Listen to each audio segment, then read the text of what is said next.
Hey everyone, we are group number 20 and we did our data analysis or project 3 on meteorite landings. Our group member consists of Brian, Coble, Bree, Marshall, Michelle, and Sean, and we're excited to tell you more about the project. We pulled our data set from data.gov, and the source was from NASA. And with the meteorite landing data, it was about 34,000 rows of data consisting of historical data from global meteorite landings that had data from mass all the way to classification, the name of it, and the location with latitude and longitude. And with the data set, what we ended up doing from a key pieces in a technology perspective is we went through cleaning with Python Jupyter Notebook. Databases we used was PostgreSQL with Raspberry Pi. The meteorite data for tables, and then visualizations we use D3, OpenStreetMap, Plotly, Leaflet, and APIs SQL Alchemy Flask. Now turning it over to Marshall to discuss our cleaning. Most of the work involved discovering errors in and issues in the data set and cleaning that. Some of them were a little harder to find than others. But in general, we assigned data types to or corrected data types for various numerical values. Entries without valid coordinate data were dropped. Unnecessary columns were dropped. Headers were renamed to ease loading of the data into the database. Some dates were invalid and were either corrected or dropped. And at the end of all of this, we exported the data to CSV and handed it off for loading into the database. Next, we set up and hosted a Postgres database on a Raspberry Pi, which is that cute little computer over there on the right. It pretty much just runs off of Linux. We were able to connect everyone remotely to the database, as you can see on the left. Those are all of the users. And so that way we could all query the data on one database instead of having to query it all locally. The benefit of this is just that we're constantly in sync, and if anyone ever wants to update data to the database, only one person has to do it essentially. So, we're not all off and all our queries are the same. Next, we set up a secure configuration file housing the connection parameters for the database and used it to connect Postgres SQL to VS Code using SQL Alchemy. And then we just set up our API endpoints and used SQL Alchemy to query the data we would need for the specific visualizations that we want to make. The bar chart shows the classifications of meteorites, which is broken up into these three main ones, which are iron, stone, and stony irons. And we'll pass it over to Sean for the visualization. Using the clean data from the data set that was transformed into an API, we were able to visualize all the different meteor landings across the history of the globe.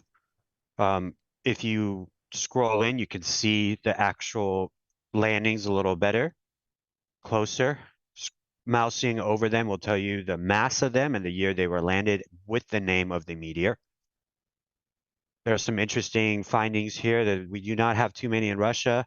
From some other research, this is probably due to lack of discovery in these areas and a lack of communication of the discovery.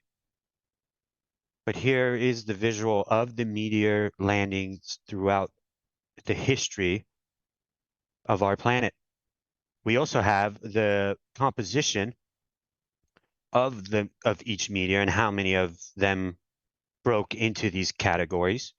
Our meteorite classification, as Bree mentioned, were in these three categories, broken down into 10 different categories, mainly with the L6, which is a chronorite, being the majority of the meteors that landed.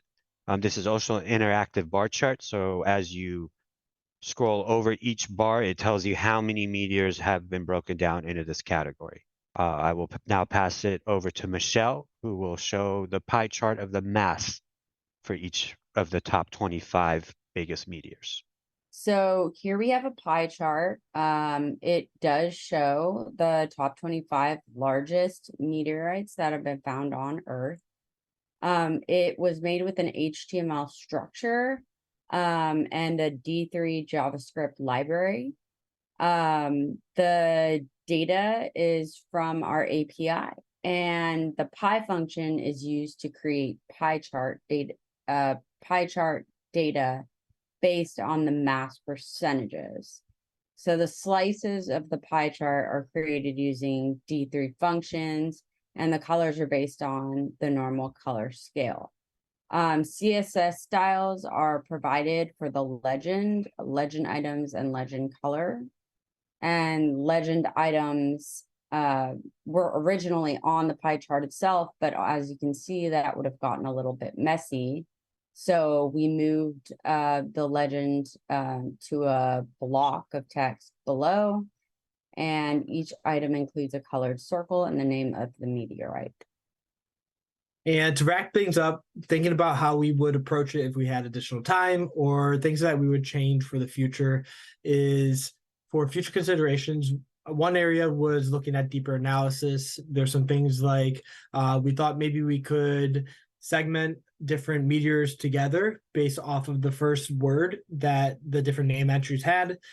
We identified that this actually was not able to be done in this way, as a meteor can have the same name but be in different years. So we can't say that they're from the same meteor, because that wouldn't be the accurate.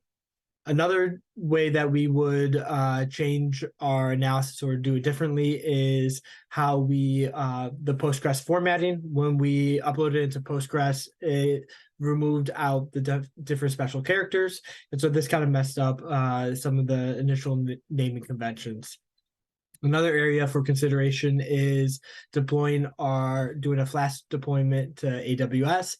That way everyone had access to the API and didn't have to host it locally, and for security purposes as well.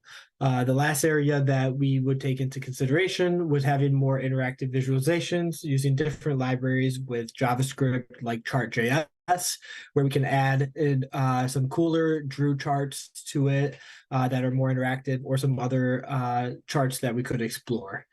And with that being said, we would like to turn it over to questions, and thank you for everyone with it, and hope everyone has a great day. Any questions?